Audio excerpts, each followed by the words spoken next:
Hey guys, welcome back to How to Online. In this video, I'm going to show you how to join a Discord server without invite link, right? So let's go into the Discord here and make sure that you're using the updated version of Discord, okay?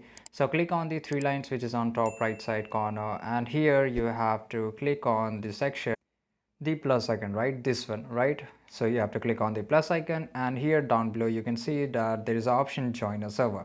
So click on join a server, and here you have to type https, and after that you have to enter a colon, okay, and then a double slash, and after that you have discord, okay, and type dot gg, and after that again a slash here, and after that you have to enter the server name, right? So let's say if I want to enter the server name, right, cheese, and I will click on join a server.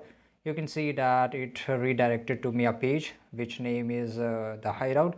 So in this way, this is pretty easy guys. You can just join any of the server without a server link, without a server invite, right? So I hope you found this video really useful, and if you did, leave a comment down below. Make sure to like this video, subscribe channel.